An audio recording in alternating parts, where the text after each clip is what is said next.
Bom dia a todos e a todas, presentes aqui hoje no nosso congresso do primeiro romantismo alemão, na filosofia e na literatura. Sejam todos bem-vindos a Ouro Preto. Falo aqui como um ouro-pretano, inclusive. Talvez o único aqui, quem sabe, não sei. E agradeço ao professor Gabriel pela oportunidade de colaborar um pouco nesse evento. Meu nome é Lucas de Assis, eu sou mestrando aqui na UFOP, orientado pelo professor Romero Freitas, que também é um grande interessado no tema, mas está hoje em Berlim, e fazendo um pós-doc, aliás. E hoje vamos iniciar, então, a primeira mesa redonda do dia, para encerrar esta manhã. E como estamos no evento híbrido, daremos prioridade aqui ao nosso professor da UFMG, professor Constantino Luz de Medeiros, que vai apresentar a história da literatura antiga e moderna de Friedrich Schlegel. Professor, tudo certinho aí? Olha, ele não está aqui? Agora eu reparei isso. Bom, se ele não chegou, eu não tinha reparado isso, peço perdão. Vamos, então, seguir a programação conforme a ordem aqui do dia. E já passa, então, nosso professor também aqui da UFOP, né? Bruno Guimarães, que vai falar sobre Benjamin e a atualidade da crítica romântica.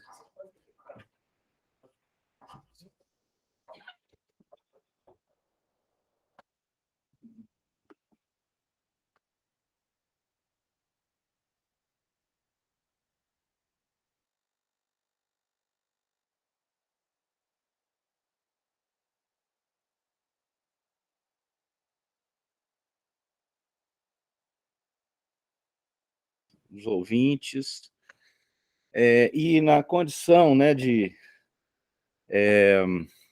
professor aqui da UFOP, né, fazendo parte da comissão organizadora, eu queria agradecer muito também as pessoas que estão por trás, né, que tornaram possível esse evento,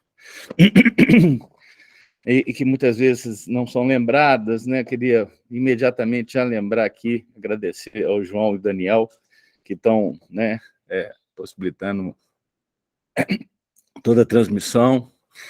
Agradecer ao FOP, e agradecer também as agências financiadoras, né, a CAPES e a FAPEMIG, e também, né, os amigos, a comissão, né, o caráter também, né, de amizade que essa comissão tem, que possibilitou, por exemplo, que o Antônio Orlando, né, abraçasse imediatamente, né, o convite para participar também aqui da comissão organizadora do evento.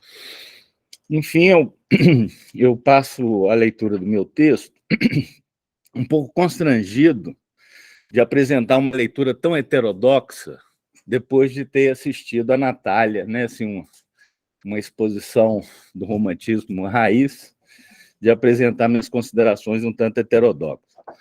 Neste trabalho, vamos partir da tese do conceito de crítica de arte no romantismo alemão, para mostrar como Benjamin evidencia a maneira como os primeiros românticos desfazem o cânone e criam um novo conceito aberto, inclusivo de crítica de arte, rompendo com modelos da tradição. Em um segundo momento, indicaremos que essa abertura ou liberalidade antecipa o caráter revolucionário que a arte contemporânea manifestou com uma correspondente crítica pluralista. Neste momento, aproximaremos aspectos da crítica romântica à filosofia da arte de Arthur Danto. Porém, em contraste com a perspectiva de Danto, mostraremos como que nos desdobramentos da tese de juventude de Benjamin, a liberalidade ou mesmo a autonomia estética que permanecem presentes em sua obra não podem ser confundidas com um liberalismo conservador ligado à manutenção social do estado vigente das coisas. Observaremos ainda que Benjamin, diferentemente de Adorno, seu colega frankfurtiano, mantém grande confiança no caráter crítico e emancipatório da arte, sem se ver enredado na oposição tradicional entre indústria cultural e arte autêntica, uma vez que a mesma liberdade que rompe com cânones tradicionais e acolhe a reprodutibilidade técnica há de fazer com que a função social da arte se desloque da sua fundação do ritual para a política, estendendo a fruição estética às camadas mais populares da sociedade. Então, eu começo na sua tese sobre o conceito de crítica de arte no romantismo alemão, desde-me parte de um exame dos pressupostos gnoseológicos que marcaram o pensamento do primeiro romantismo de Friedrich Schlegel e Novalis. Benjamin observa que os românticos usavam o conceito de crítica com diversos significados. Assim, antes mesmo de analisar o sentido específico da crítica de arte romântica, sua tese observa como o conceito de crítica havia recebido um significado mágico para aquela geração mais jovem, influenciada pelo pensamento de Kant. Assim, o ponto de partida propriamente epistemológico parecia remeter aos desdobramentos do idealismo transcendental de Kant e ao conceito de reflexão na doutrina da ciência de Fichte. Embora seja verdade que Kant tenha chegado a propor a refutação do que chamou de idealismo problemático de Descartes e o idealismo dogmático de Berkeley, na Crítica da Razão Pura, não há dúvida de que ele tem usado o termo idealismo transcendental para caracterizar o seu próprio projeto teórico. O aspecto crítico de seu pensamento estaria presente na tentativa de fazer coincidir sua forma de idealismo com um realismo empírico, que admitia a existência de coisas em si, embora incognoscíveis, limitando o conhecimento apenas a objetos fenomênicos, e na tentativa de empreender uma reflexão transcendental das condições de possibilidade de todo conhecimento possível.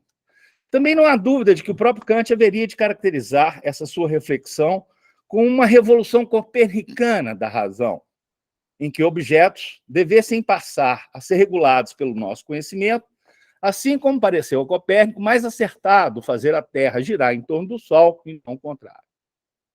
Portanto, embora desejasse ser reconhecido pelo seu empreendimento crítico, Kant não teria como impedir que o desdobramento mais imediato do seu pensamento viesse a ser caracterizado com o nome de idealismo alemão.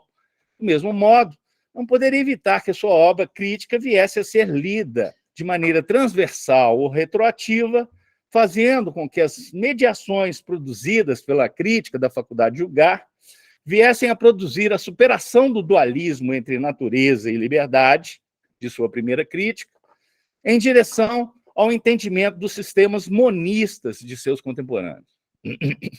É nesse sentido que, para entender a teoria do conhecimento dos primeiros românticos, que informa seu conceito de crítica de arte, Benjamin nos remete ao conceito de reflexão em Fichte. Em sua doutrina da ciência, Fichte se propõe a procurar o princípio absolutamente primeiro, puro e simplesmente incondicionado de todo saber humano. Esse princípio deveria remeter a uma liberdade incondicionada de todo ato de pensar, ou ao estado de ação, Tathandlung, que é anterior às determinações empíricas da consciência, ou ao que, mais uma vez, remeteria à liberdade como conceito-chave de todo sistema kantiano, que, ao se dedicar à tarefa teórica especulativa, se apresenta como vontade de conhecer. Esse tipo de investigação pressuporia a indicação de operações elementares por trás de toda possibilidade de conhecimento que Fichte nomeia como sendo a da reflexão e da abstração. A reflexão do pensamento sobre aquilo que se poderia, a princípio, tomar por ele mesmo, ou seja, uma reflexão do pensamento identificador, e uma abstração de tudo o que não lhe pertence. Partindo de Fichte, Benjamin nos mostra como Schlegel haveria de associar o conceito de abstração ao próprio conceito de crítica. A abstração, nos diz Schlegel, em suas Vorlesungen de filosofia, e particularmente a abstração prática, no fim, não é realmente nada senão crítica. Conclusão essa a qual Schlegel teria chegado depois de ler em Fichte que nenhuma abstração é possível sem reflexão e nenhuma reflexão sem abstração. Benjamin observa ainda como foi exatamente a partir desse conceito de reflexão que a filosofia especulativa e os românticos ampliaram o sentido dado por Kant ao termo crítico, inicialmente pensado como atitude espiritual simplesmente judicativa e não propriamente ao significado de objetivamente produtivo, criador a partir da clareza da consciência. Tudo que os primeiros românticos necessitavam parecia estar dado nas condições desses primeiros princípios filosóficos de Fichte. O absoluto como outro nome para esse princípio incondicionado, e o eu finito como efeito da reflexão abstraente, que produz uma forma interior de si mesmo a partir de sua oposição ao não-eu da natureza. Restava dizer com Novalis que, abre aspas, todo o conhecimento é autoconhecimento de uma essência pensante que não precisa ser um eu. Fim de citação. O passo final para justificar a crítica de arte seria encontrar no próprio poetizar um médium de reflexão para a autoconsciência artística. Tal deslocamento já teria sido anunciado precocemente por Schlegel na revista Atheneum, no momento em que se esmerava para caracterizar sua teoria da arte, ao observar que, cito, existe um tipo de pensar que produz algo e que, portanto, possui uma grande semelhança formal com a faculdade criativa que nós atribuímos ao eu da natureza e o eu do mundo. A saber, o poetizar, que, de certo modo, cria sua própria matéria. Fim de citação. Além de produzir a unidade entre o incondicionado e o condicionado, a arte seria igualmente responsável pela reconciliação da finitude e a infinitude, como bem descrevera Schlegel no famoso fragmento 116 do Ateneu, em que se lê a respeito da poesia romântica, que ela pode, abre aspas, melhor flutuar pelas asas da reflexão poética no intermédio entre o exposto e o expositor, livre de todo interesse, e potencializar sempre novamente essa reflexão e multiplicá-la como numa série infindável de espelhos. Fim de citação. Aqui, a infinitude é expressa através da reflexão dos espelhos, a Natália tanto nos falou disso, né, mais cedo, que reproduz a reprodução da imagem de espelhos contrapostos, como aquela que se vê no Palácio de Versalhes. Trata-se da reflexão, o pensar do pensar, o pensar, ou pensar a forma da forma como seu próprio conteúdo, num contínuo de reflexão que se estende até o infinito. Dessa mesma imagem, se poderia extrair também o conceito romântico de ideia da arte. Pois, eu cito, dado que o órgão da reflexão artística é a forma, logo a ideia da arte é definida como um médium de reflexão das formas. Aqui temos o conceito romântico de ideia da arte que nos remete a uma unidade e contínuo de todas as formas de exposição artísticas, transformando-se umas nas outras e se unindo na forma de arte absoluta. Observaremos a seguir que, para que se possa compreender todo o aspecto revolucionário da crítica romântica, esse mesmo conceito de ideia de arte haveria de ser oposto ao conceito de ideal, no qual se apoiava a filosofia da arte de Goethe. Benjamin chama atenção, sobretudo, para o fato de os românticos não conhecerem um ideal da arte pensado como modelo. Para eles, o caminho do absoluto pressupunha a passagem por obras sempre fragmentárias e inacabadas e a potencialização conquistada através da reflexão.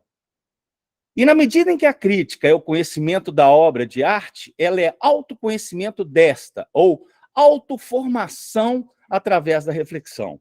Desse modo, cito de novo, conhecimento produzido pela potencialização da crítica através do médium de reflexão faz com que a limitação da obra singular se ligue metodicamente à infinitude da arte.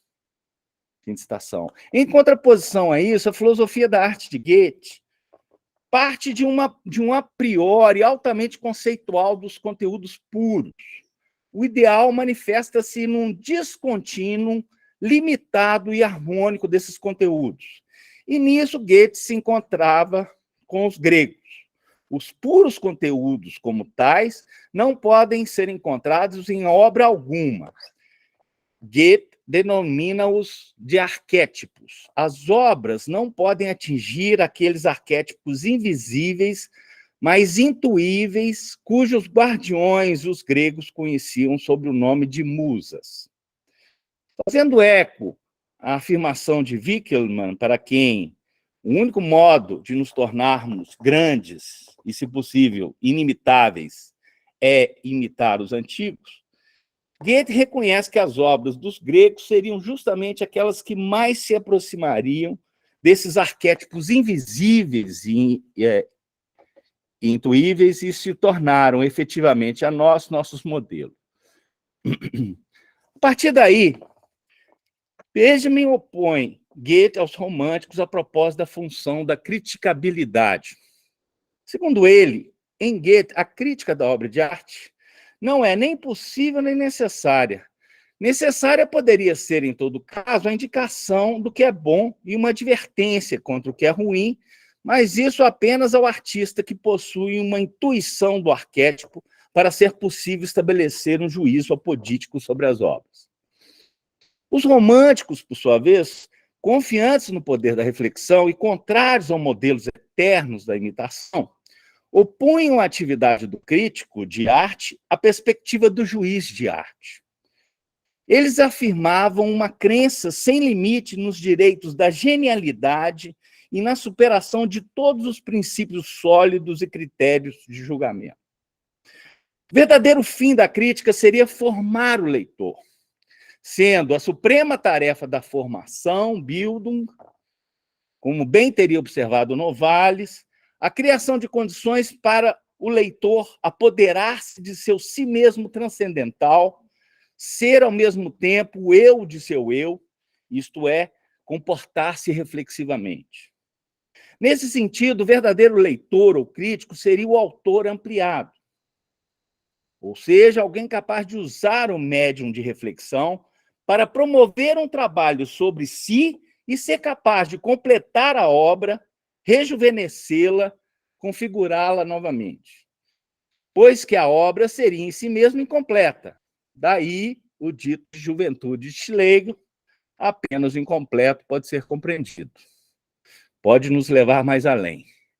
O completo pode ser apenas desfrutado.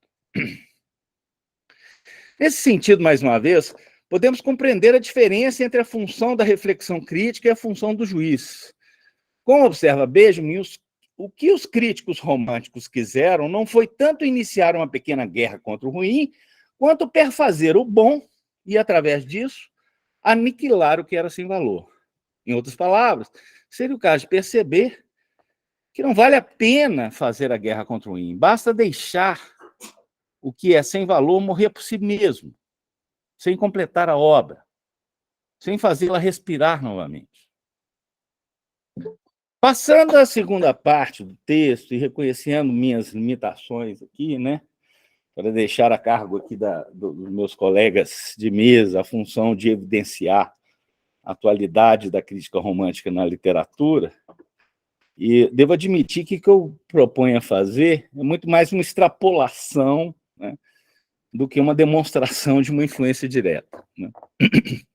Desejo indicar ecos daquilo que o próprio Benjamin chegou a reconhecer nas teses sobre os românticos, como uma forma de crítica liberal ou não dogmática, na revolução que promoveu o surgimento da arte contemporânea. Nas aproximações que farei, gostaria de me valer da filosofia da arte de Arthur Danto, que se questiona sobre como fazer crítica de arte em um momento em que nenhuma arte é mais historicamente imperativa comparada com qualquer outra arte. Em que nenhuma arte é historicamente mais verdadeira do que a outra, nem em especial mais falsa. Uma citação do prefácio da Arte após O Fim da Arte, é uma das muitas coisas que caracterizam o momento contemporâneo da arte, ou que denomina o momento pós-histórico, que não há mais limites da história. Nada se encontra interditado, do modo como Clement Greenberg supôs que a arte surrealista deixaria de fazer parte do modernismo como ele compreendia. O nosso é um momento, pelo menos, e talvez unicamente, de arte de profundo pluralismo e total tolerância. Nada está excluído. Então é isso, quer dizer, a minha proposta é muito mais pensar, né, assim, essa aproximação desse caráter progressista que o romantismo exibia, para poder fazer essa proximidade aqui com esse comentário do Danto. E vocês vão ver que eu não assino embaixo da teoria da arte do Danto, mas me parece que ele faz considerações sobre a crítica bastante pertinentes. A teoria da arte, após o Fim da Arte de Danto, procura acompanhar o desdobramento histórico da própria arte para mostrar como a crítica de arte, no período tradicional ou mimético, esteve fundada, na verdade, visual. Mais tarde, a partir do modernismo, que já não se preocupava em imitar nada, a estrutura da crítica de arte teria passado a assumir um papel de ideologia. Ela caracteristicamente se fundava em sua própria ideia filosófica do que é a arte, numa distinção excludente entre arte aceita, a verdadeira, e todo o resto que não é verdadeiramente arte. Entretanto, no momento contemporâneo, ou no que Danto chamou de período pós-histórico, coincidente também com o fim das narrativas sobre o desenvolvimento da arte, a crítica passou a ser pautada por uma separação de caminhos entre a filosofia e a arte. Ele observa que, com Warhol ou Duchamp, a própria arte torna-se reflexiva e passa a se perguntar sobre a sua própria natureza. Os artistas teriam aprendido, contra Platão, a promover sozinhos a condição ontológica da arte e a provocar nosso julgamento teórico. Eu gosto disso. Costumo fazer isso em oposição a essa ideia de Adorno que a arte precisa da filosofia para se entender. Então, a gente pode depois voltar a isso, mas, enfim. Diante disso, restaria a filosofia se dedicar a uma crítica de arte tão pluralista e pós-histórica quanto a própria arte, ou seja, uma crítica sem juízos valorativos para dizer o que é artisticamente bom. Contudo, é claro que Danto defende uma ideia filosófica do que é a arte, e o fato mesmo de tentar justificar como foi possível a Duchamp apresentar a fonte como arte em 1917 e a Warhol, sua Brillo Box, na Stable Gallery em 64, o leva a procurar definir as condições necessárias e suficientes para a sua teoria. Em relação às condições necessárias, ele diz que a contribuição de sua obra, A Transfiguração do Lugar Comum, foi fundamental no esforço de estabelecer uma definição capaz de diferenciar um objeto comum do nosso cotidiano de objetos considerados como obras de arte, como o próprio Brillo Box, de Warhol, consistente com correlatos materialmente indiscerníveis, né? Então, para identificar as condições disso, ele diz, primeiro, precisa de ser para ser uma obra de arte é ser sobre alguma coisa. E dois, incorporar o seu sentido. Um exemplo interessante desse trabalho é aquele em que Danto nos diz, na Transfiguração do Lugar Comum, eu cito, a cópia de uma obra de arte pode não ser uma obra de arte por si só. A cópia se limita a mostrar como a obra de arte apresenta seu conteúdo. Uma cópia aspira à transparência, tal como um ator ideal. Mas uma fotografia de uma obra de arte pode muito bem ser obra de arte por si só, se apresenta o conteúdo de modo a propor uma ideia acerca do conteúdo apresentado. A partir daí, Danto chegaria à seguinte tese. O uso que as obras de arte fazem dos meios de representação, em seu contraste categorial com as meras representações, não é exaustivamente especificado quando se especifica exaustivamente o conteúdo representado. Seja o que for a obra, ela representa ela expressa alguma coisa sobre esse conteúdo. Ela é praticamente uma metáfora do que quer que ele mostre. Fim de citação. A primeira coisa que chamaria atenção nesse comentário é a ideia de uma pura imitação de uma obra poder não ser também uma obra de arte, mas uma reprodução técnica da mesma poder ser. A segunda coisa diz respeito ao critério de transfiguração do lugar comum anunciado por Danto, segundo o qual a obra de arte usaria a maneira como a não-obra apresenta seu conteúdo para propor uma ideia relacionada, ou seja, faz um uso da representação ou mesmo de um objeto qualquer, de modo a incorporar um significado. Um exemplo bom desse tipo de uso é um comentário que eu estou fazendo aqui da obra do Rist, a impossibilidade física da morte na mente de alguém que está vivo, que expõe um tubarão de 4,5 metros em um cubo de vidro conservado em formol. A obra, além de assustar, certamente nos faz pensar e poderia até nos fazer reconhecer a continuidade da vida do tubarão, nas inquietantes e infindáveis discussões suscitadas sobre o sentido da obra. Ainda que seja difícil acreditar que os espectadores sejam capazes de reconhecer exatamente o significado incorporado ao objeto ou animal ali apresentado, como quer Danto, penso que temos, nesse caso, um bom exemplo de obra de arte que nos convida a contemplá-la e fazê-la respirar novamente, como pensavam os românticos. Isso porque, como bem teria observado Duchamp, a propósito do ato criador, esse último não é executado pelo artista sozinho. O artista poderia proclamar aos quatro ventos, né, que é um gênio, mas ele teria que esperar o veredito do público para que a sua declaração pudesse assumir um valor social e para que a posteridade pudesse incluí-lo entre as figuras primordiais da história da arte. Já em relação à tentativa de Dante definir a condição suficiente de sua teoria para que alguma coisa seja considerada arte, penso que a exigência de estar inserida no mundo da arte é um critério externalista, incapaz de resistir à possível alienação produzida em massa que reifica o espectador, sem produzir nenhuma reflexão, próximo daquilo que Adorno denuncia na sua crítica à indústria cultural. É verdade que o próprio Danto faz um grande esforço para distanciar eu acho que 5 minutos, né? Então, é verdade, né, que Danto faz um grande esforço para distanciar esse critério do mundo da arte do que veio a ser conhecido como teoria institucional da arte. Não bastaria estar exposta em um museu de arte para ser considerada obra de arte. Danto teria definido esse critério da seguinte forma: ver qualquer coisa como arte requer uma coisa que o olho não pode discernir, uma atmosfera de teoria artística, um conhecimento da história da arte, um mundo da arte. Contudo, pode-se argumentar que nada impede que um curador ganancioso, frequentador desse mundo da arte, crie uma exposição como estratégia mercadológica de produzir muito retorno financeiro, sem que essas obras sejam capazes de produzir qualquer continuação da obra através de uma reatualização do trabalho de leitura. Aqui nos parece, mais uma vez, que a criticabilidade romântica das obras incompletas seria um critério mais pertinente do que aquele que atribui a capacidade do público de reagir à dominação manipulatória da indústria cultural.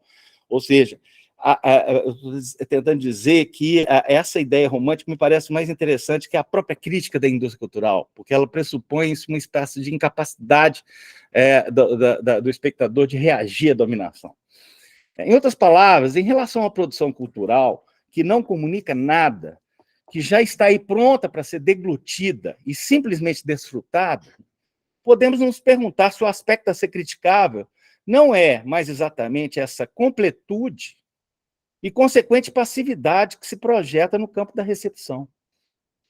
Finalmente, gostaria de aproveitar o último comentário, né, esse debate para chamar a atenção para a maneira como desdobramentos da tese de juventude de Benjamin, a liberalidade ou mesmo a autonomia estética que permanecem presentes em sua obra, não podem ser confundidas com um liberalismo conservador, ligada à manutenção do Estado social vigente.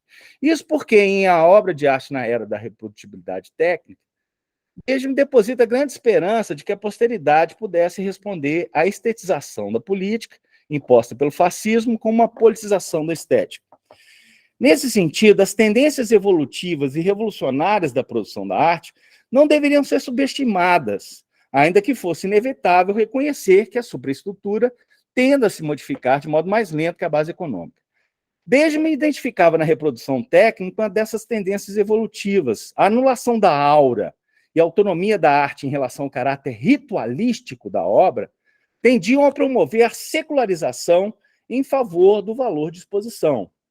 Exemplo disso, a ritualidade, exclusividade e segregação sacerdotal da primeira técnica opunha a façanha do sacrifício humano aos aviões de controle remoto, que não precisam de tripulação, característicos da segunda técnica.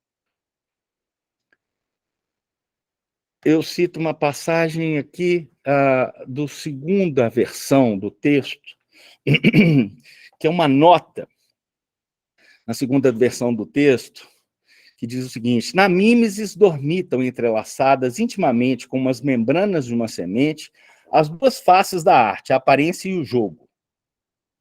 A bela aparência, como fenômeno originário de toda atividade artística, seria apenas o esquema mais reduzido e, simultaneamente, o mais presente em todos os procedimentos mágicos da primeira técnica, ao passo que o jogo é o reservatório inesgotável de todos os procedimentos experimentais da segunda técnica.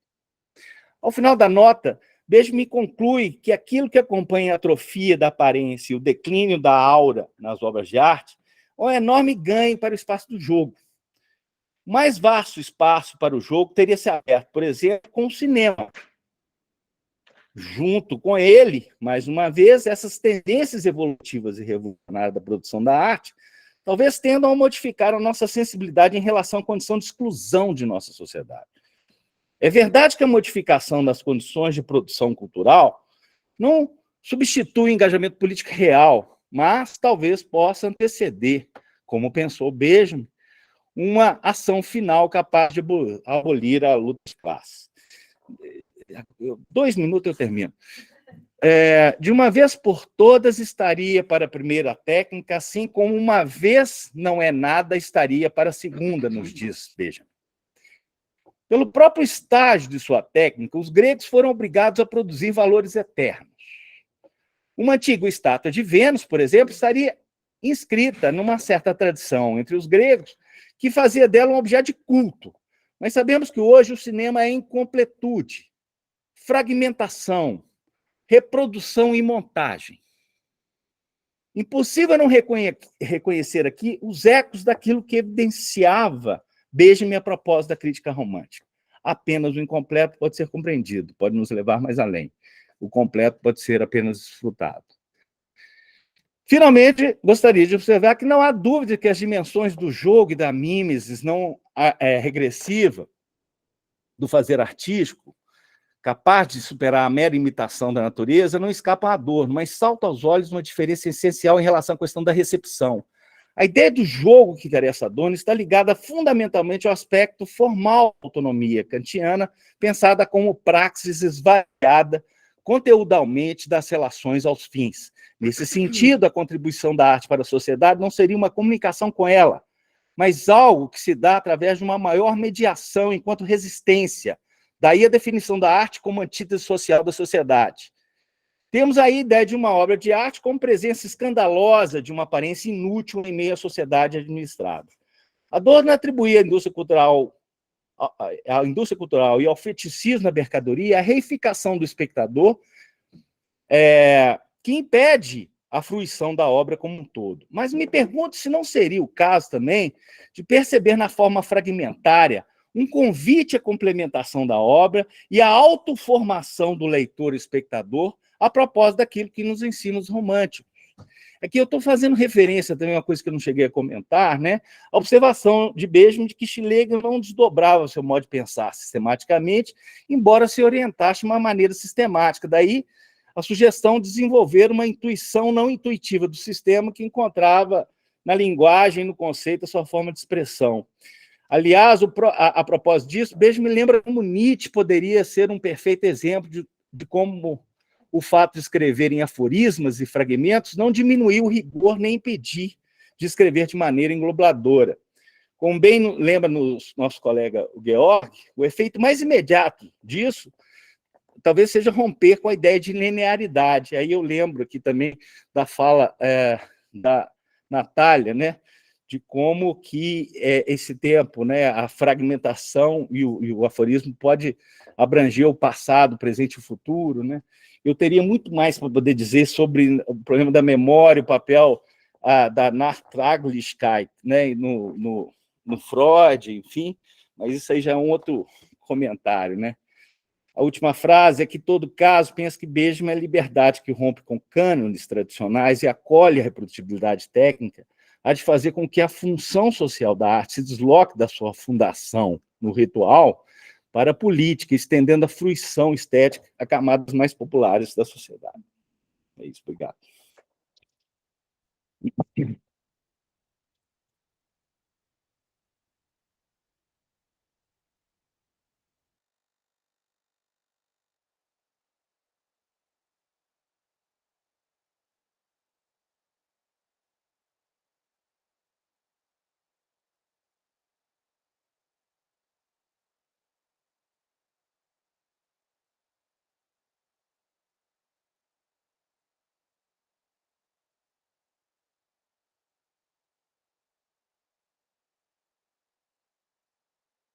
Mas eu continuo? Na relação à pergunta? Não, mas é quando encerrar a mesa inteira, né? Certo, Gabriel? Cadê o Gabriel? É só o final das outras duas apresentações. Bom, continuo? Vamos aguardar um pouquinho. F5, vamos ver. Acho que até que... vamos ver.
Ok, então tivemos um probleminha técnico e já estamos de volta aqui nos estúdios Ouro Preto para dar continuidade à nossa mesa redonda e agora com a professora da Universidade Estadual do Rio de Janeiro, professora Andréa Cirial Berkman, acertei?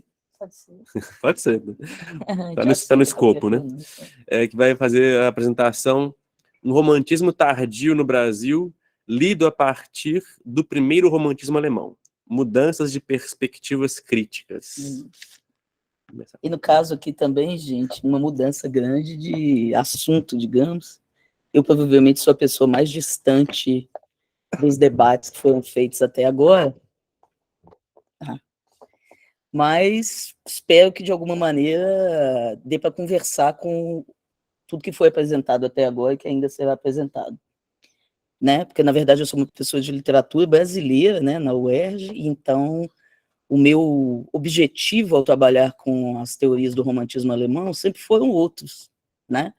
Não é um objetivo de debate filosófico, etc. É uma espécie de aplicação de certas teorias às leituras de certa parte do nosso romantismo. Então, eu vou ler o texto, mas antes, é claro, eu queria fazer o agradecimento de praxe, nesse caso, inclusive por voltar, né, a Minas Gerais, claro, eu sou daqui, eu sou de Belo Horizonte, estou um tempo fora já, no Rio de Janeiro, Quero agradecer, então, aos organizadores, ao Gabriel, claro, ao Bruno e ao Antônio, grandes amigos, né, antigos amigos, que eu fico muito feliz de rever, também ao Georg, que acho que está online, não está? Assim, né, que também conhece meu trabalho já de muito tempo, e eu vou voltar também a um trabalho que eu já fiz, mas que eu não abandonei nunca. Eu lidei com ele recentemente de novo, que seria fazer uma leitura de certo romantismo brasileiro, levando em consideração uma teoria que tem sido aqui discutida. Então, passo então a ler. Eu creio que a minha apresentação talvez seja mais distante, de certa maneira, das discussões que se fazem aqui sobre uma visão literária e filosófica do primeiro romantismo alemão, na medida em que vou tentar traduzir alguns usos práticos, isto é, dentro das formas e meios literários, de uma teoria que não é fácil de abarcar, muito menos de reconhecer. Para dificultar ainda um pouco mais, procuro essas marcas em uma literatura distante da literatura romântica alemã, tanto em termos espaciais quanto temporais. De fato, não é comum lermos a literatura brasileira romântica, que carrega as acusações, né, as pechas de ser tardia e acrítica, tendo em vista as discussões feitas pelo grupo de Iena. Terei que resumir e muito a discussão, deixando de lado as especificidades de uma literatura de ex-colônia em contexto não hegemônico, situação que, aliás, se estende até os nossos dias. Para tal, vou pedir emprestados alguns pontos de vista que me ajudem a estabelecer um quadro minimamente compreensível do que quero, né, apresentar. Então, o primeiro empréstimo que eu vou fazer é esse aqui, né, que capta o som. Eu pego emprestado, então, né, a leitura politizada feita por Robert Schwarz, do complexo de inferioridade cultural da colônia, pode nos ajudar a ver com mais clareza o engendramento de formas novas no contexto de um romantismo tardio. Ele diz, isso está lá em Nacional por Subtração. Visto do ângulo da cópia, o anacronismo formado pela justaposição de formas da civilização moderna e realidades originadas na colônia é um modo de não ser, ou ainda a realização vexatoriamente imperfeita de um modelo que está alhures. Já o crítico dialético busca, no mesmo anacronismo, uma figura da atualidade e de seu andamento promissor, grotesco ou catastrófico. Tá?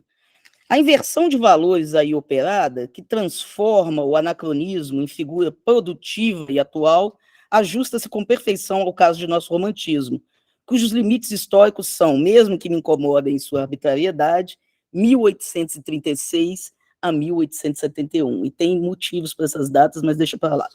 Nos longos anos que passei tentando conhecer o romantismo enquanto fenômeno estético e sua versão possível no Brasil, o que sempre me chamou mais a atenção foi a evidência com que algumas das linhas de força românticas se apresentam aqui em estado quase que de laboratório, isoladas, desenvolvidas até sua exaustão. Tento explicar. O nacionalismo literário, corrente que se tornou hegemônica entre nós no período romântico, é, por isso mesmo, a primeira caracterização de que nos lembramos ao falar de romantismo brasileiro. Indianismo, regionalismo, romance de costumes, representar o Brasil em sua natureza, em seus modos de fazer e falar, seriam tão comuns que chegam a se confundir com a noção de romântico entre nós. No entanto, a corrente noturna, satanista, os nomes que vocês quiserem dar, né? Byroniana, também é forte, um pouco escamoteada pela história da literatura, mas não totalmente, tá? Mas é conhecível quem se interessa por tais leituras. É aquela coisa, né? Quando você fala que você estuda um autor como esse, tem muitos leitores adolescentes que ficam eternamente fascinados. No que está certo, né? O primeiro leitor do romantismo é adolescente. Né? Pode ser. Fica aí para uma polêmica. Também o hugoanismo, né? O hugoanismo de Victor Hugo, republicano, a luta por melhores dias, e no nosso caso, o abolicionismo, são detectáveis em nosso panteão romântico. E veja que estou chamando aqui apenas as linhas mais óbvias, muitas vezes de uma obviedade até ingênua em sua prática. Essas linhas românticas parecem, portanto, resultado de uma recepção de vários romantismos como eles se deram em seus países de origem, filtrados, depurados, reduzidos à sua essência, mas deslocados, imperfeitos, fora de lugar. Daí a força de um romantismo tardio. Ele chama a atenção por seus modos estranhos, exagerados, num epigonismo que pode levar, de um momento a outro, a uma compreensão maior de uma estrutura social e de época. Estou pedindo, em termos críticos, claro, uma mudança de olhar, uma inversão de valores, para uma melhor compreensão desse anacronismo que é nosso romantismo, ou, nas palavras do crítico já citadas, um modo de não ser, ou ainda a realização vexatoriamente imperfeita de um modelo que está a luz. A luz é muito bom, né?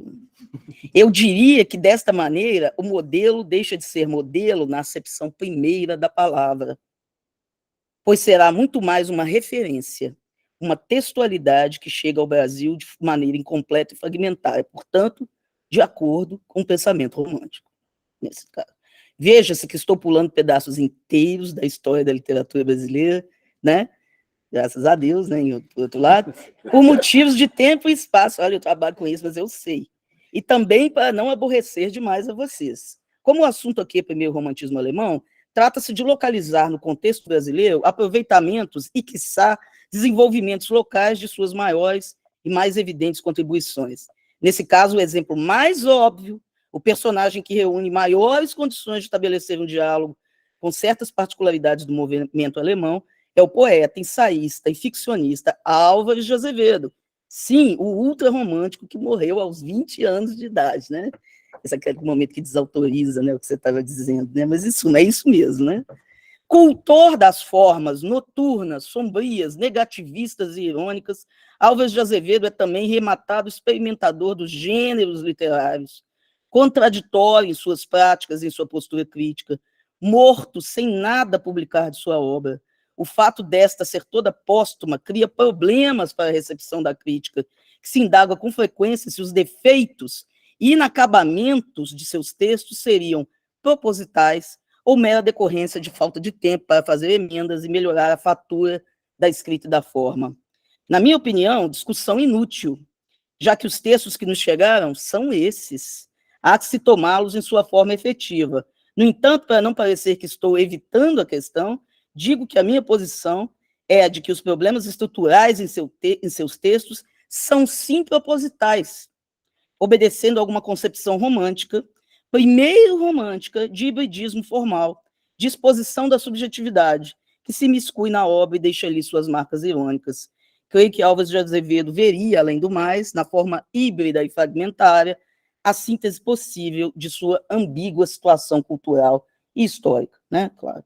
Álvares de Azevedo ocupa lugar intermediário entre o romantismo brasileiro oficial e o campo das tentativas experimentais de um romantismo não tão previsível entre nós à sua época.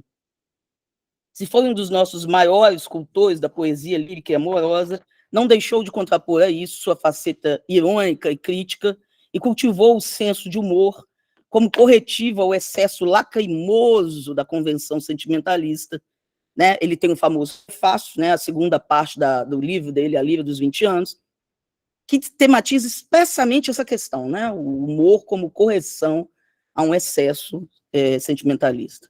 Acrescentou a isso uma preocupação recorrente com os limites e a flexibilidade das formas que lhe eram oferecidas pela tradição na qual se incluía, as quais ele retrabalhou com vista ao alargamento do elenco de possibilidades da literatura brasileira. Esse seu lado propriamente experimental não foi bem percebido por muitos de nossos historiadores da literatura, talvez por seu relativo ineditismo no romantismo brasileiro anterior a 1850, talvez porque não se esperasse de Azevedo uma tal ousadia em seus tão verdes anos. E aí, né, note-se de passagem que o elemento biográfico nem sempre ajuda a compreensão da obra romântica, às vezes atrapalha.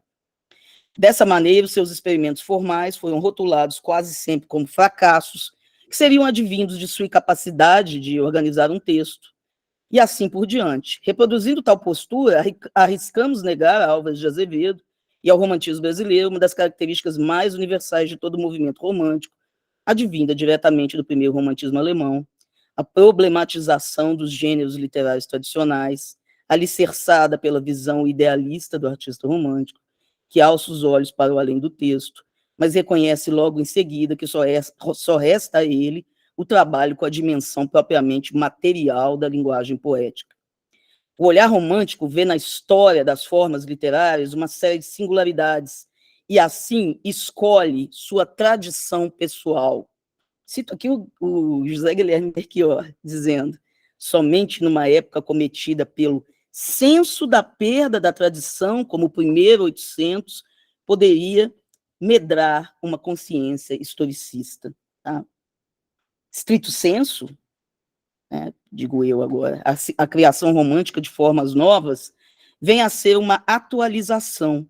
O autor romântico reconhece o quanto é fundamental a tradição literária, mas é impelido por uma necessidade premente de adequar as formas do texto às demandas de sua subjetividade moderna.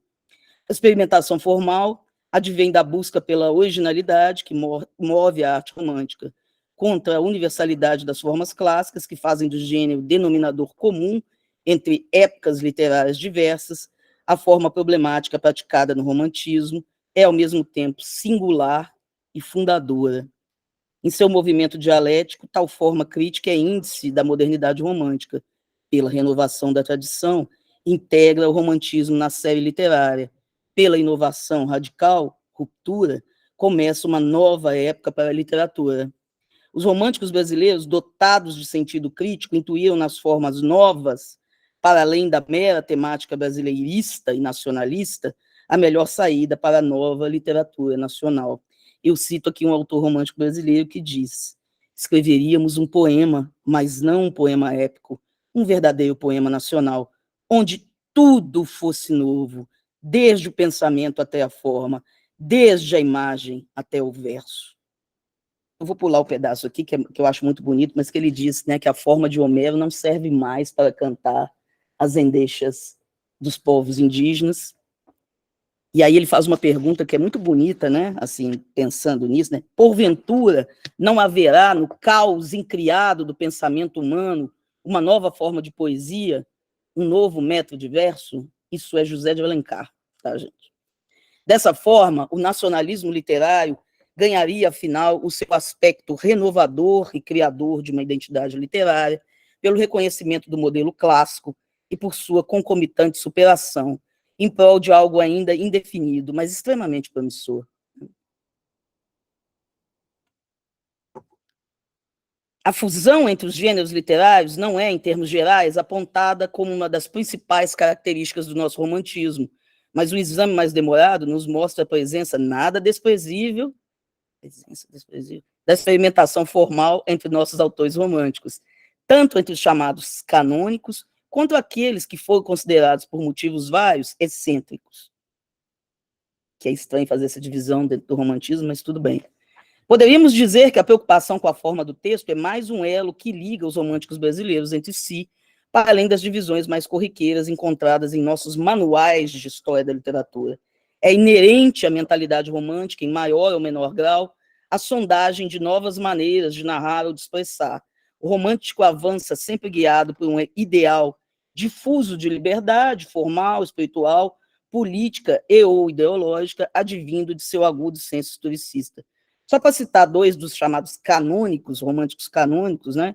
Eu diria que eu chamaria Gonçalves Dias e José de Alencar para mostrar que a prática deles também envereda algumas vezes pela experimentação propriamente romântica.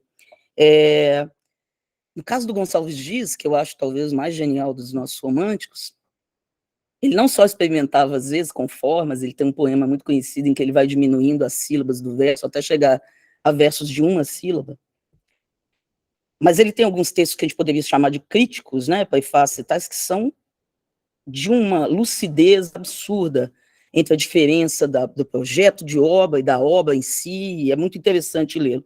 Já o José de Alencar, não só ele tem alguns rabos de papel, eu diria, em alguns dos seus romances, que são considerados tão canônicos, pedaços estranhos que você analisa de forma alguma, como até esse texto que eu citei dele, que é de Juventude, em que ele discutia a forma própria de uma literatura brasileira, o que é a forma nova para uma literatura nova, e isso talvez esteja a expressão dessa experimentação do Alencar, é o romance Iracema, que é uma espécie de romance experimental. Mas essa discussão é longa, não posso nem começar a falar disso, senão vou falar só de Iracema. Né? Para não falar das discussões acerca de uma língua e, consequentemente, linguagem literária nacional, nas quais tomaram parte os dois autores citados. Entre os excêntricos, eu chamo o mais excêntrico de todos, Sousandrade, tornou-se ou reinventou-se no século XX um caso exemplar para o estudo do uso de elementos não literários na poesia com seus poemas neoépicos. Acho que quem inventou esse termo fui eu, não sei se ele... Não, pois é, porque assim, olha, não sei de onde eu tirei isso. Há uma experimentação radical com os gêneros, este outro poeta maranhense, né, Gonçalves Dias, Maranhão, incrível, né, romantismo, junta à leitura atenta de matrizes românticas como Shakespeare e Byron. A sua poesia transpira a necessidade de uma forma nova para a expressão de novo pensamento. Ele diz, né, o Sousandrade. O Goethe, é o poema dele famoso, né, incompleto, o Goethe, sei lá, o Goethe, nada tendo do dramático, do lírico ou do épico, mas simplesmente da narrativa, adotei para ele o método que menos canta. Também é professor de grego, né, Antônio? Sousandrade, né? Isso é interessante lembrar, né? Mesmo que a modernidade técnica seja vista com frequência de forma negativa em seus textos fragmentários, até a chamada revisão que foi feita pelos irmãos Campos, né? É interessante conferir a proximidade entre os românticos Azevedo e Sousandrade, isso já foi feito em vários trabalhos, tá? Que diz nas Memorabilia, que introduzem o canto oitavo do poema Goethe, esquecendo-se de si próprio, diz ele, o autor escuta com cuidado quanto ouve do poema, venha da crítica ou venha do coração. Procura melhorar sempre o verso por causa do pensamento, ainda que de mais em mais, prejudicando as formas. De novo, você vê a pertinência dele, né, entre essa questão formal. Voltando a Álvares de Azevedo, retomo uma questão que continua me preocupando enquanto professor de literatura brasileira. Como pensar em uma adequação de correntes críticas românticas a um autor brasileiro e admitir proximidades e distanciamentos? Não se trata aqui de mapear influências, de tomar o corpus do primeiro romantismo como fonte para a obra de um ou outro autor do distante romantismo brasileiro. Trata-se, na verdade, de observar práticas comuns e interessadas de uma literatura que se faz romântica à revelia de tudo, do tempo, do lugar e de todos os preconceitos históricos e críticos que herdamos. A necessidade, portanto, de uma imagem flexível de romantismo, que se ajustasse ao autor estudado, fez com que eu buscasse, no primeiro romantismo alemão, as bases de um pensamento crítico que respondesse à preponderância do eu na poética azevediana. E, de fato, a correspondência do texto, principalmente que eu estudei mais, o texto do Álvares de Azevedo, que eu mais estudei, né, do texto especificamente estudado, o drama fáustico Macário, aos princípios da ironia romântica, vem a ser surpreendente. Além do mais, enquanto texto de gênero problemático, Macário insere-se no âmbito da discussão feita pelo grupo romântico de Iena, em seu questionamento das formas clássicas e acabadas, e sua preferência por gêneros que pudessem conter a subjetividade autorreflexiva moderna. Até muito bom que a Natália, hoje, ela falou muito dessa questão, né, dos gêneros românticos, inclusive como que Novalis lidava com isso, que, de certa forma, já coloca a questão, né, para se pensar como é que um jovem, muito jovem autor vai lidar com isso. Esse texto de que eu falo, Macário, a gente pode chamá-lo de drama, mas não se adequa totalmente, não, né? O próprio Álvares de Azevedo não dá nome, e é um texto muito esburacado, irregular e fragmentário, no bom sentido, segundo eu, no mau sentido, por uma boa parte da crítica da história literária brasileira. Entendeu? Isto é, para ler o romantismo de Álvares de Azevedo, como parte de um movimento literário multiforme, seria necessário abolir a mera divisão entre facções românticas expressivistas, isto é, que teriam trabalhado o fazer literário como expressão direta dos sentimentos do autor, numa busca desde sempre fadada ao fracasso, pela sinceridade total na relação entre autor e texto, e facções críticas ou autorreflexivas, cujos textos seriam sempre nada mais que uma reflexão sobre os meios, formas e procedimentos de fazer literários, admitindo como sua condição fundamental a obviedade de que todo e qualquer texto é representação, encenação, etc. Uma interpretação das relações e similitudes entre textos localizados em ambas as facções seria muito mais fecunda e proveitosa para o estudioso do movimento romântico. Trata-se, portanto, de avaliar o quanto de semelhança existe entre conceitos aparentemente opostos dentro do contexto dado, como expressão e reflexão. Isso sem falar no conceito de arte enquanto imitação, ou representação, etc. e tal, que sofreu um baque definitivo justamente com o romantismo. A expressão romântica, como a entendemos, aproxima-se bastante do que chamamos de reflexão, já que a vivência emocional de um sujeito se refere aí a estruturas intelectuais de apreensão do mundo, e não uma simples mediação pelos sentidos. Quer dizer, não vou nem discutir isso com vocês, né? Além do mais, qualquer tentativa de autoexpressão pela escrita marcaria a pretensa sinceridade romântica pelo caráter imediato da forma, tornando virtualmente existente o chamado texto expressivista, no sentido ingênuo em que a palavra é usada para condenar o romantismo sentimental. Estou usando sentimental aqui não no sentido schilleriano, tá, gente? É engraçado que você está lidando com o romantismo, você tem que ficar passando, né, de um sentido para o outro. Teríamos, então, chegado aqui a um impasse que se localiza propriamente no sentido que emprestamos às palavras? Pois é exatamente por ser sentimental, isso é, e aí é o Schlegel, né, dizendo, autoconfissão mais ou menos encoberta do autor, o produto de sua experiência, a quintessência de sua singularidade, que o texto romântico se faz passível da crítica romântica e torna-se sujeito da autorreflexão. Citando Schlegel, também muito famoso, o fragmento, em todo bom poema, tudo tem de ser intenção e tudo tem de ser instinto, com isso se torna ideal. Aliás, a tradução do Márcio, né, que estava aqui com a gente. Se o movimento inesgotável do texto romântico é causado pela tentativa eterna de se chegar a uma forma ideal, a um absoluto inalcançável, é análogo a este movimento o anseio romântico pela autoexpressão sincera. Aí, tomadas as devidas, né? Como é que a gente fala? Com grão de sal, né? Cadê? Até perdi aqui. Cujo fracasso, né, da autoexpressão sincera, implica sempre a aceitação do texto enquanto artefato, matéria e meio para a reflexão. Caso-se, pois, uma busca pela forma e uma busca pela expressão na obra de arte romântica, que acaba por destilar um certo travo amargo de desilusão, uma melancólica aceitação dos limites impostos pela finitude. Isso é muito bem expresso pelo Álvares de Azevedo no seu negativismo generalizado, né? Na derrota, inclusive, em Macário, esse drama, né, em que o personagem Macário, esse estudante de 20 anos, ele passeia e viaja ao lado de Satã, e há um personagem que representaria o lado positivo, progressista, idealista, e ele morre, tá, porque sim, entendeu? É muito interessante esse final, há uma sugestão incrível, feita pelo nosso crítico Antônio Cândido, de que o final de Macário, quando, então, Satã volta, pega o braço do Macário e leva ele, vamos ali ver uma coisa comigo, vamos ali assistir a uma aula de devassidão, né, de negatividade, isso aí seria uma passagem para o outro texto dele, Noite na Taverna. Então, essa é uma hipótese do Antônio Cândido, que já está praticamente, né, já virou mesmo, né, fato na crítica. E o interessante disso, então, é que digamos assim, o partido que ganha é o partido de Satã. O que, em termos de postura desse romantismo dele, dentro desse romantismo nacionalista brasileiro, tem um peso interessante, né? Tudo que a figura de Satã ali representa, inclusive em termos do grotesco, romântico, e por aí vai, né?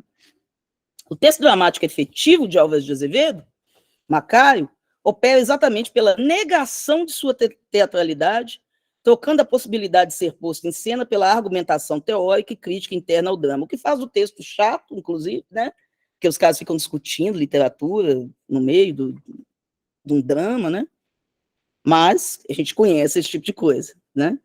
Discutem-se em Macários os limites dos gêneros dramáticos, ao mesmo tempo em que são avaliados os possíveis contornos de um protótipo de drama com qualidade literária para o romantismo brasileiro. É claro que um tal peso reflexivo faz com que o texto não caiba nos modelos cênicos mais correntes da sua época, o que não importa, aliás, tão diretamente ao projeto romântico de Álvares de Azevedo, já que a busca por uma forma nova no quadro da literatura brasileira não se prende a nenhum gênero em separado. Tanto no romance quanto na poesia lírica e dramática, no poema narrativo ou no drama, é patente em toda a obra de Azevedo a busca por algo original. E se eu chamar Noite na Taverna de Romance, tá, gente? o que torna um autor tão afinado com a mentalidade de um certo romantismo, citando outro fragmento aqui, que já foi citado, do Friedrich Schlegel, do ponto de vista romântico, mesmo os gêneros bastardos, excêntricos e monstruosos, tem seu valor enquanto matéria-prima e exercícios preliminares da universalidade, se ao menos neles houver alguma coisa, se ao menos forem originais. Eu deixei essa tradução aqui porque o cara usa o termo gênero, então eu queria bater o pé, mas mesmo que você tirasse esse termo, daria para entender perfeitamente, né? A reivindicação pela originalidade da obra torna-se ainda mais aguda no contexto do romantismo brasileiro, entre tantos movimentos ditos tardios. Trata-se aqui de ser original, tanto no sentido de conseguir extrair algo de novo da tradição revisitada, quanto no de evitar o rótulo de cópia ou de submissão à crítica às fontes textuais. Uma leitura atenta de Macari, de seu estranho prólogo, personagem ainda tem isso, tem um prólogo que é um personagem que se chama Puff em Macari.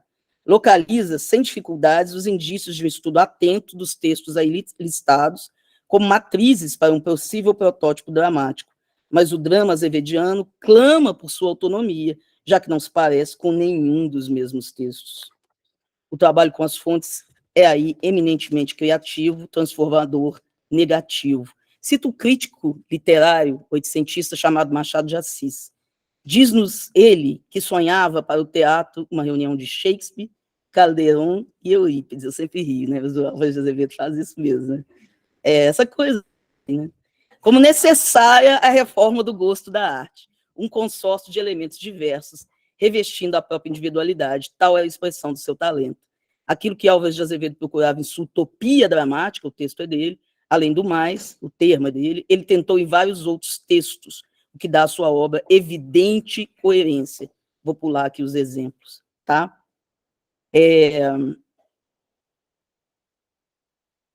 Uma parte aqui que é até interessante, mas não é fundamental, não, sabe, gente? Então, vamos para frente, né, que está acabando o tempo aqui.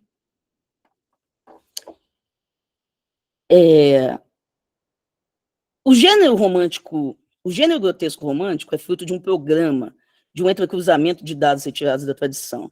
É uma reinvenção criativa.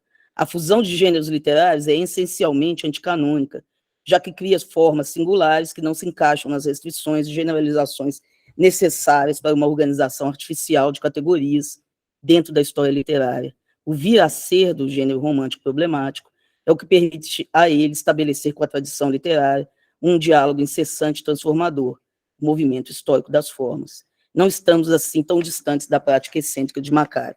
Eu só vou ler, tá? O drama foi recebido pela crítica em geral, isso agora eu falo tanto de crítica quanto de história literária, desde o século XIX até hoje, tá? Então, em geral, ele é recebido como disforme, irregular, disparatado, extravagante.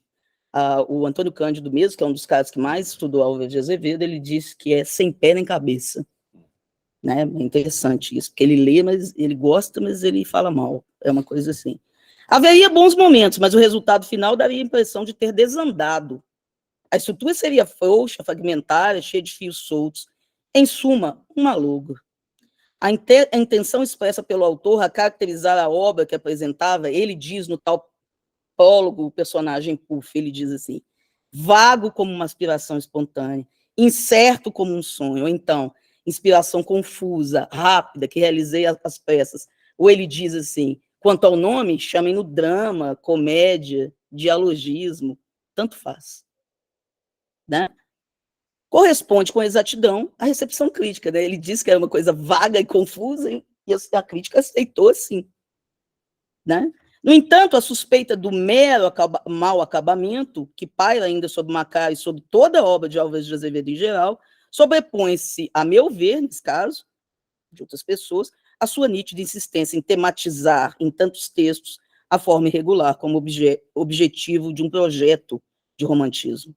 O que distingue o drama Macari no romantismo brasileiro não é o seu experimentalismo formal, pura e simplesmente, mais significativo e importante é a maneira como este texto, que sonda de fato as possibilidades e os limites de um novo gênero, alia a isto um questionamento acerca dos limites e possibilidades de uma literatura romântica, diga-se moderna, naquele momento, no Brasil. Tá? Em um romantismo tão marcado pela poesia e pelo romance, ambos a serviço de um importante projeto nacionalista, Macário é gênero duplamente excêntrico, por suas discussões da base de tal projeto, que se lhe afigurava cerceador, e por sua definitiva recusa em aceitar as mesmas bases. Isso nos abre os olhos para a existência desta e de tantas outras manifestações românticas em solo brasileiro, não necessariamente melhores ou piores, mas diferentes de uma certa norma que associamos ao movimento romântico, na sua versão mais comum entre nós. Estar atento a estas práticas é a tarefa obrigatória do crítico e do historiador da literatura brasileira. Se o primeiro romantismo alemão, para muitos, ainda permanece fechado e indiferente à nossa história literária, né? Eu levantaria aqui a demanda que é inerente à forma romântica, universal e progressiva, do entendimento sincrônico das séries literárias, pela romantização dos textos em um processo de potenciação que só pode ser ativado pela leitura crítica em sua disposição romântica. Assim, eu pergunto a vocês, por que não um romantismo brasileiro crítico? Agradeço a vocês a paciência.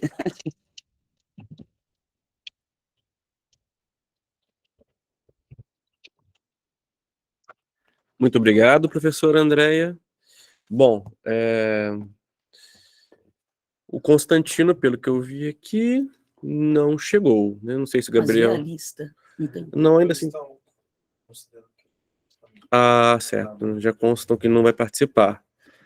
Sendo assim, tá. né, o Gabriel também não está aqui presente, mas vamos iniciar, então, as perguntas. Sei que... Pode começar, por gentileza? O microfone. Pode falar. Né? Se você quiser sentar aqui... Vou abrir o chat também. Podem perguntar pelo chat também, por gentileza, tá? Pessoal que está no virtual. Não, esse aqui que tá... Fique à vontade. Senão sua voz não vai aparecer no... Sei lá. É melhor... Na transcrição. Não, capaz de deixar. Posso falar? Bom, em primeiro lugar, eu queria parabenizar as duas apresentações, né? Achei bem instigantes, interessantes, né? E eu tenho, na verdade, duas perguntas, uma para o Bruno e outra para a Andréia, mas talvez não dê tempo, não sei qual é o tempo, que também não quero monopolizar aqui, né? Em relação ao Bruno, eu estava pensando, enquanto você estava fazendo a exposição do Benjamin, né?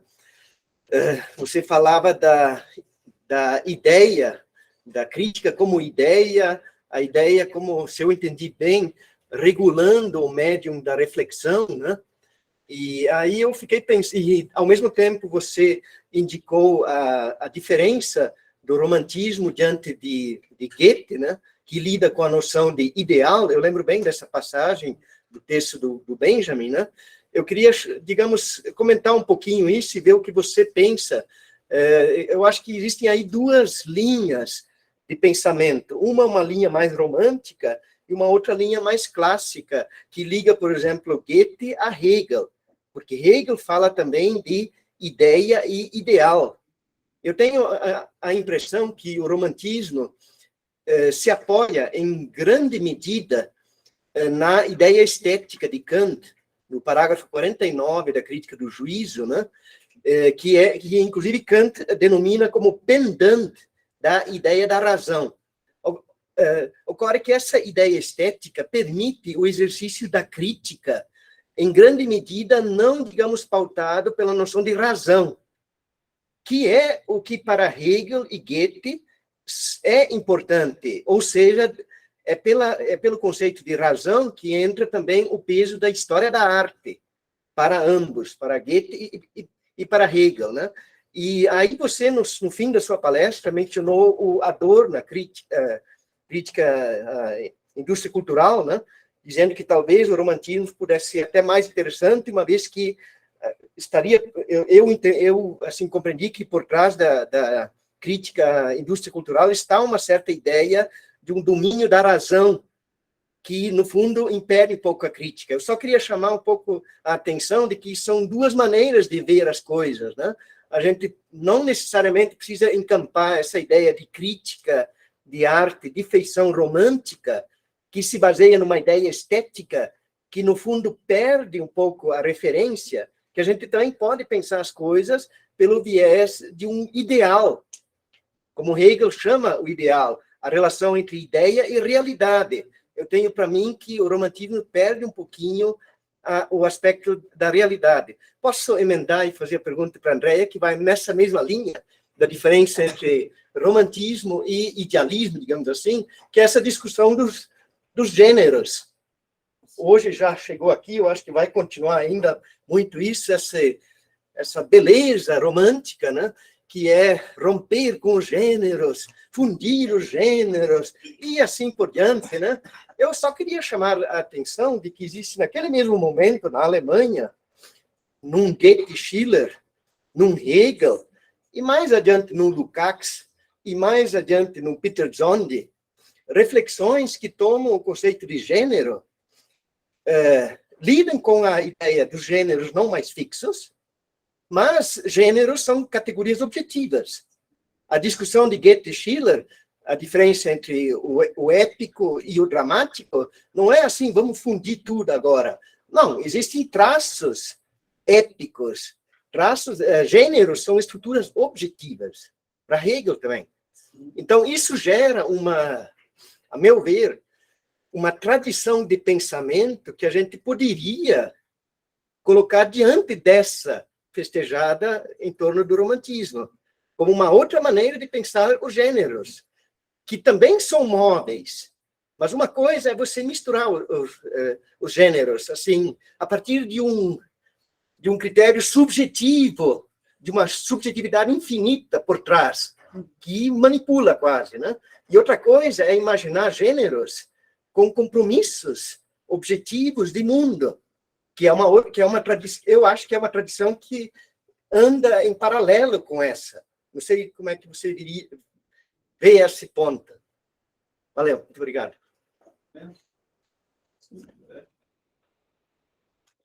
Pode falar. Vai. Obrigado, Marco. Eu acho que essa pergunta é bastante interessante, porque eu acabo misturando aqui tradições, sobretudo, né, assim, quando eu falo de Arthur Danto, obviamente que a gente sabe que essa teoria do após o fim da arte, ela tem exatamente uma influência hegeliana, né? Eu acho que uma das coisas que mais chamam a atenção é a gente entender, por exemplo, que uma tradição estética mais kantiana, mais voltada para Kant, ela pensa exatamente uma estética sem conceito, ou seja, a possibilidade de pensar sem o conceito. E a tradição mais hegeliana, o contrário, ou seja, pensa a partir do conceito. O ideal para Hegel é exatamente essa espécie de harmonia ou coincidência entre o conteúdo, o conceito e a sua forma, né? Enquanto me parece que a questão colocada pelo romantismo é de pensar o ideal, pensar a ideia como um médio de reflexão da forma. Quer dizer, então existe uma abertura para isso aí. Quer dizer, enquanto em Hegel existe uma adequação, existe uma abertura. Agora, me parece que o efeito, eu queria chamar a atenção de um efeito, seja da ideia estética em Kant, seja da ideia, seja do conceito, né, de ideal hegeliano, o Hegel também está chamando a atenção de que aquilo que é próprio da morte da arte, do fim da arte, é de que a arte ela ela chama o pensamento a se pronunciar, ela convida o pensamento, né? Ela já extrapolou de alguma maneira a adequação, mais uma vez. Ela já extrapolou a adequação entre forma sensível, né, e conteúdo. Então, quando ele chamando o fim da arte, ele está chamando a atenção exatamente disso. É isso, por exemplo, que interessa a Danto, no comentário que interessa a Danto, e que talvez que a gente possa fazer uma espécie de aproximação com o romantismo, ou seja, dar continuidade à obra. Me parece que os românticos, sem dúvida nenhuma, criam uma possibilidade de estabelecer um contínuo, uma conexão de todas as formas de exposição artística. Isso me parece mais interessante, ou seja, a infinitude ou mesmo o absoluto não estão dados, né, concretizados, eles estão exatamente numa espécie de infinito, né, possível. Enfim, acho que teria muita coisa para poder desdobrar daí, mas é o início de conversa que a gente pode... É difícil responder mesmo, porque você começa a puxar fios de mil possibilidades, né, de Marco, queria dizer para você que o que você disse sobre essa entender o gênero, né, inclusive como uma representação formal de uma dada realidade, em um determinado momento, eu concordo completamente com você. Falando agora como professor de literatura, né, porque é engraçado, que a gente pode até conversar até certo ponto, mas o nosso lugar de onde a gente parte, os nossos objetivos são muito diferentes, né? Mas eu queria, não sei se você me permite colocar dois fatos, assim, duas questões. A primeira, acho que um bom exemplo disso aí, se você pensar no romantismo na França, né? É muito interessante pensar isso, porque o romantismo na França, por muitos é inclusive considerado meio tardio também, mas ninguém diz isso, é porque a França, de toda maneira, é o centro cultural do século XIX, né? Mas o romantismo francês é muito interessante, né? Tem um texto que é muito bonitinho do nosso já falecido crítico de teatro, Décio de Almeida Prado, em que ele fala disso, assim, olha, na França, quando chega mais ou menos 1830, a explosão romântica ela é tão violenta que ela vai e derruba tudo, e no meio disso tudo está o teatro, que é o bastião ali das formas, né? Das formas ditas clássicas. Então ele fala que tem aquelas famosas brigas, os caras saem literalmente no tapa, nos teatros, os românticos com roupa vermelha, batendo nos ditos clássicos, e quebra o pau, e você tem aquele tipo de teatro descabelado dos românticos franceses. No entanto, quando passa essa onda, essa moda, imediatamente volta aos palcos o quê? A tragédia clássica regular francesa, né? Quer dizer, Corneille, a grande atriz da tragédia. O que é interessante disso que você falou é que, nesse caso do exemplo francês, inclusive, a tragédia clássica regular, né, Corneille, assim, mesmo a comédia de um Molière, ela representa também um corte de classe social. É um modo mesmo de entender a literatura e de ver, que muita gente diria hoje, se a gente fosse pensar assim como, né, um pensamento ali do 18, 19, que é quase um temperamento francês que tende ao clássico. Mas, tirando isso, a gente diria que o status quo de uma certa, como é que a gente diria, de uma francesidade tem a ver com a tragédia. Não tem a ver com, né, com o drama romântico. Só dando um exemplo. O outro exemplo que eu acho que é interessante sempre lembrar, que é muito legal, né, e é muito bonito, eu acho, é que o centro, como diz o Friedrich Schlegel, né, o centro do romantismo é Shakespeare, né? Então, quer dizer, Shakespeare é o grande modelo, né, universal para os românticos, para a tal, como você diz, né, essa quebra desenfreada de gêneros, que, na verdade, eu tinha que discutir isso muito longamente. Mas, isso, Shakespeare é um modelo, né? Os caras admiram ele loucamente porque ele teria desobedecido às formas clássicas, e, no entanto, a gente sabe que essa leitura que os românticos fazem de Shakespeare é uma leitura equivocada, é uma leitura que não leva em consideração nada do contexto, até por questão de desconhecimento, né? Quer dizer, Shakespeare é totalmente adaptado ao teatro de sua época, ele não tem nada de inovador em termos formais em relação à sua época. E o teatro dele não é um teatro aristotélico, né? Então, isso é muito legal, né? Porque de onde é que viria, né, a base, o centro dessa discussão, né? De uma leitura que hoje, até com questões arqueológicas, né, de quando se conhece o que é o palco shakespeariano, só muito tempo depois é que vai saber que aquele gênero de teatro é outro, e não tem como fazer uma comparação dele com, como diz o Stendhal, né? Shakespeare ou Racine, né? Aliás, tem uma coisa nova de Azevedo que é legal sobre isso, porque no PUF, nesse texto esquisito, tem que falar esse nome, né? Ele cita os dois, ele quer os dois. Se fosse fazer essa pergunta para ele, você quer o quê? Shakespeare ou Racine? Ele diria os dois. Né? Não deixa de ser interessante, assim, nesse sentido. Eu sei que eu não te respondi exatamente, mas só tentando dar os exemplos aí, né? Aqui, volta para lá.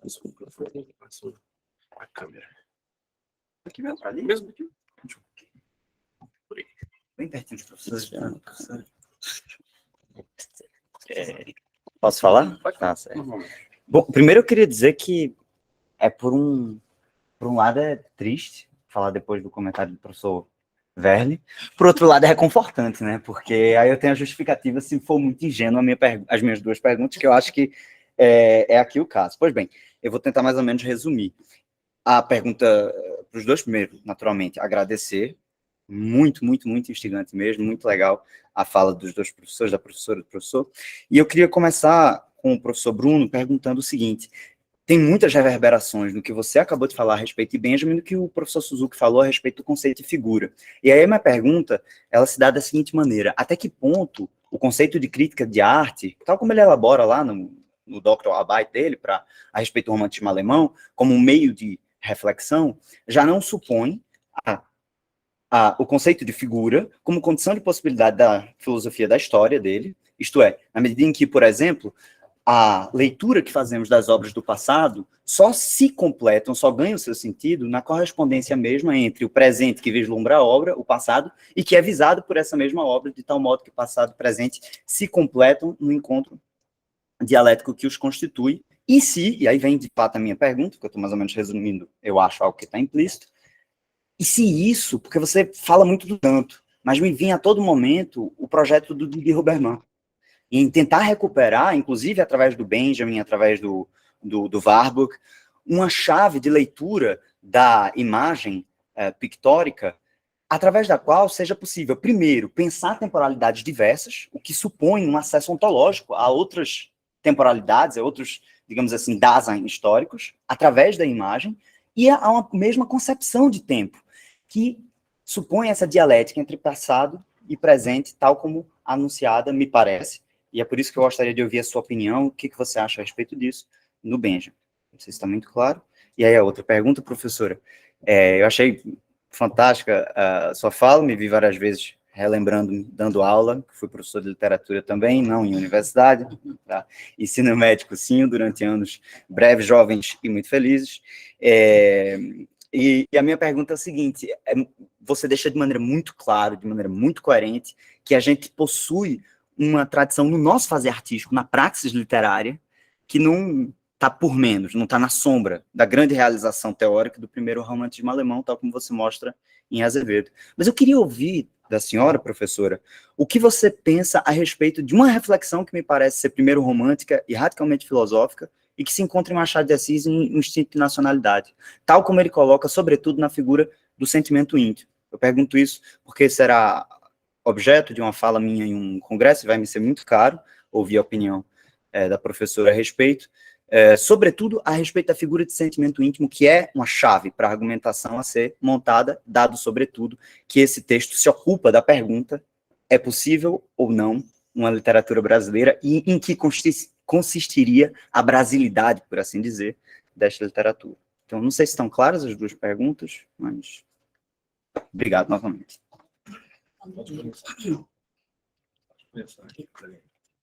Eu? Então, como é que você chama? Desculpa. Gabriel. Gabriel, Machado de Assis, né?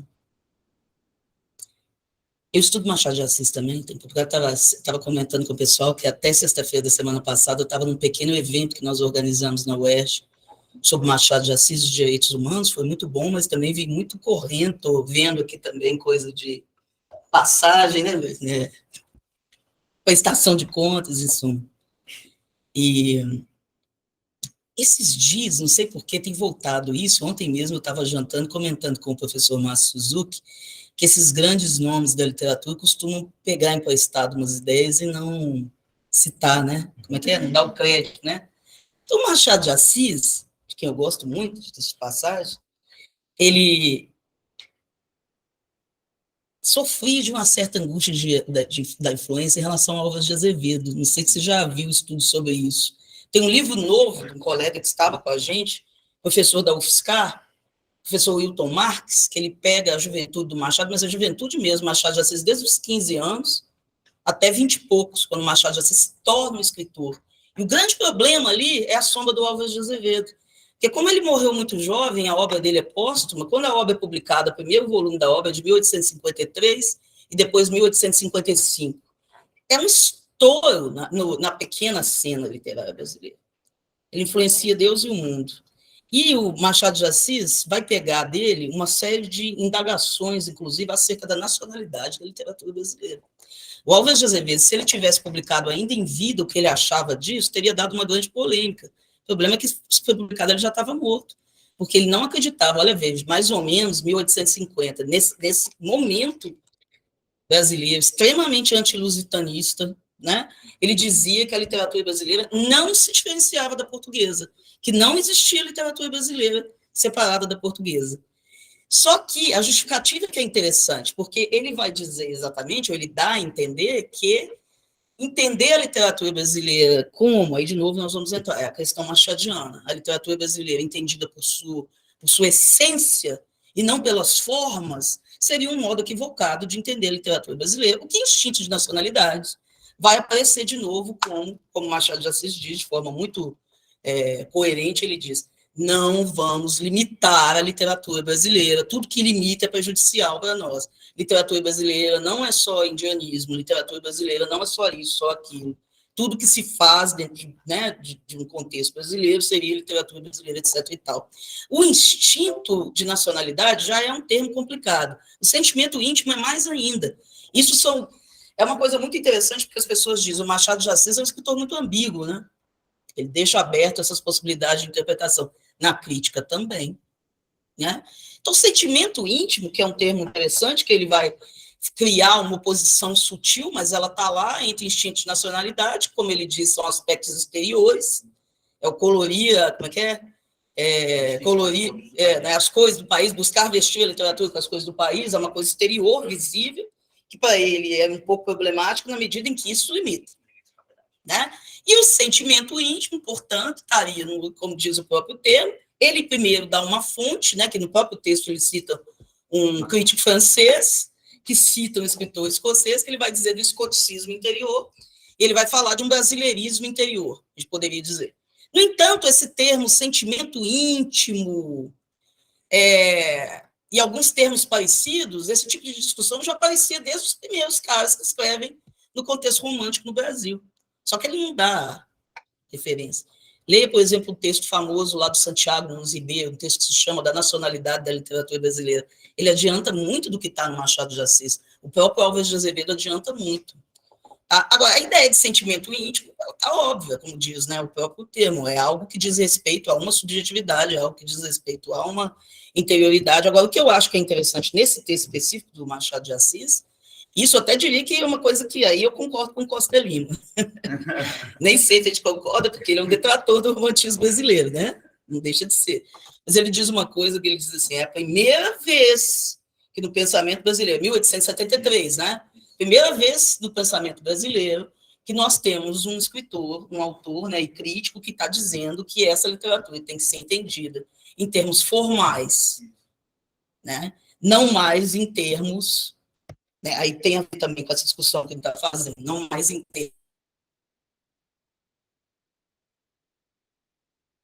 termos não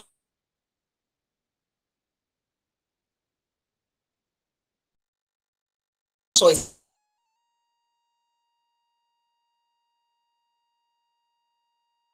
essenciais,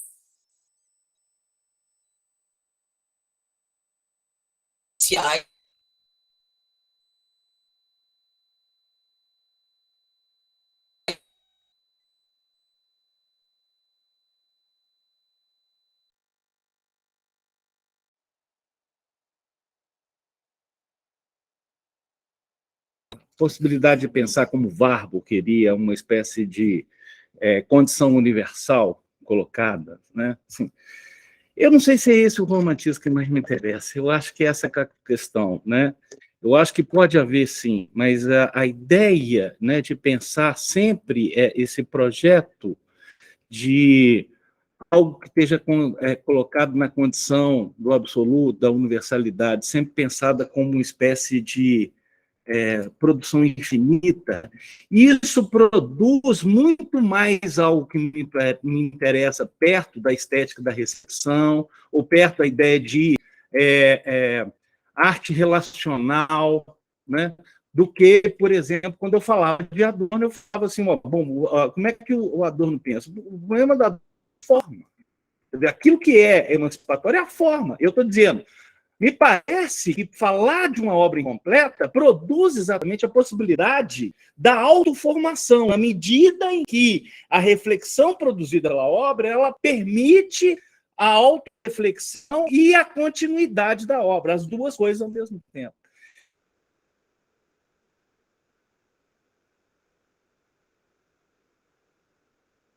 Eu acho que é isso, a gente acaba tomando uma espécie de... Mas não é por onde que eu iria. Mais perguntas? Temos mais 10 minutinhos, professora. Precisei até aí? Não, né? Ideia. Na verdade, é uma curiosidade. Tem alguma informação a respeito da possível recepção do Álvares de Azevedo a Goethe? Porque quando... Inclusive, não só por conta do tema do Fausto, que acho que isso é mais óbvio, mas das questões que você traz da obra.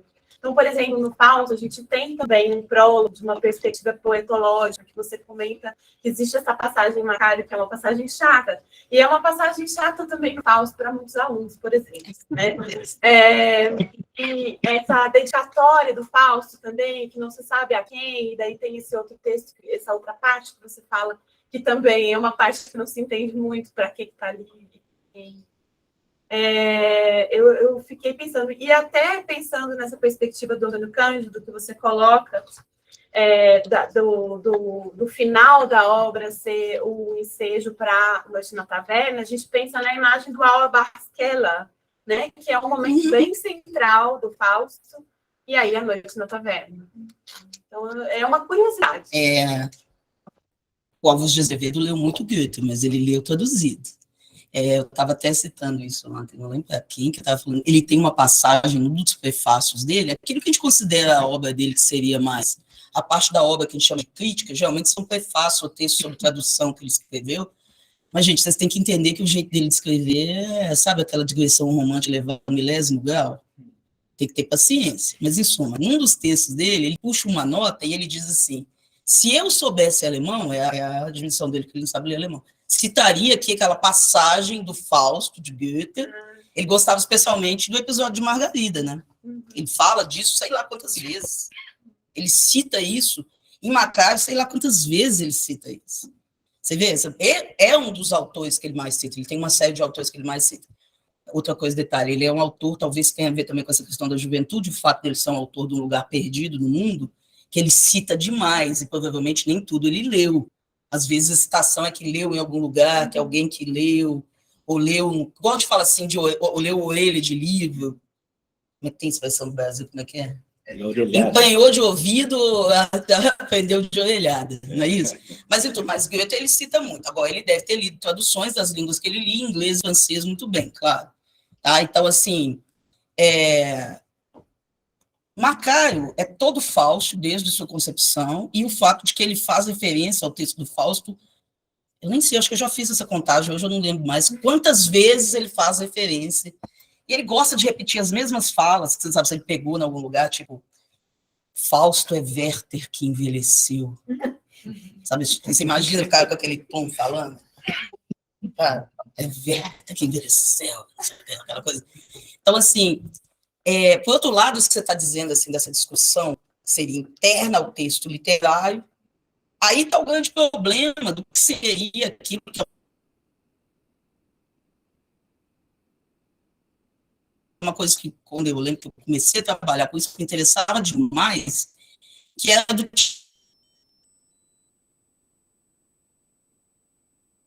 teatro romântico não apropriado para o palco.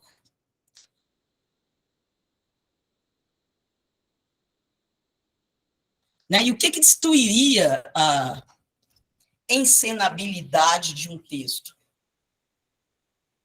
A crítica, né? Essencialmente, numa graduação, e eles estão discutindo a própria ideia de uma literatura, eles não dizem exatamente, você percebe que é a literatura brasileira, de um país jovem, um personagem defende exatamente esse ideal progressista, né? Acredita no futuro, e o Macário é aquele, sabe, jovem de 20 anos, gasto pela vida. Então ele fica o tempo todo assim, isso aí é tudo bobagem que você está dizendo, é tudo mentira, é um cético, como se diz. Né? Então, esse tipo de passagem afunda, mas... Não, eu estou falando assim, nesse ponto de vista. Por outro lado, se você quer, aí entra a gente, né? Na leitura, você quer fazer uma compreensão da literatura brasileira, compreensão que esse autor tinha na época, quais são as possibilidades, os caminhos para a literatura brasileira. o que dá para você traçar, e Macaio pode ser fascinante, apesar de ser, nem sempre tem a mesma nível, digamos assim, mas ele pode ser fascinante porque você traça um trajeto desse personagem em que ele flerta com essa possibilidade de uma poesia positiva, etc. e tal, mas ele, por isso que eu estava dizendo, ele termina no Partido de Satã. E o Partido de Satã ali quer dizer exatamente na não crença de uma poesia que vai lidar com temas extraliterários, né? Isso para ele é um projeto político no Brasil, né? Fazer uma literatura nacionalista, ela mesmo é apadrinhada pelo imperador, né? E ele recusa com muita força, né? Assim, muito, diz, não, literatura é outra coisa, né? Nesse sentido. Acho que teve uma outra coisa, sobre a questão da Noite na Taverna, isso aí é demais, né? Nos anos 80, o Antônio Cândido veio com essa hipótese. E, como dizem outros leitores, assim, gente, era tão óbvio isso, por que ninguém disse antes, né? Talvez porque a gente não acreditasse que um autor brasileiro daquela idade pudesse fazer um jogo meio arrojado, né? É um jogo arrojado. Mas a última cena do texto é muito semelhante à primeira cena do outro texto. E a taverna, como você está falando lá da Keller, né? Essa taverna é um não lugar, é um lugar fora do tempo, que é um lugar de um aprendizado de tudo que há de pior no ser humano. Tanto é que eu rio, às vezes eu leio Noite na Taverna, em sala de aula, eu falo, gente, humor involuntário, mas eu acho graça, porque isso aqui parece uma lista de transgressões românticas. Tem necrofilia, canibalismo, incesto, estupro e incesto ao mesmo tempo, por aí vai, né? Como se fosse... Mas se você pensar numa educação satânica, tá adequado, né? Mas sim. Mais uma pergunta, uma última saideira. Então encerramos por agora. Obrigado a todos. A gente retorna às 14h40 com as comunicações da tarde. Então, bom almoço todo mundo, bom descanso. Até a próxima. Sim. Da literatura de bom gosto, né? Como essa, né?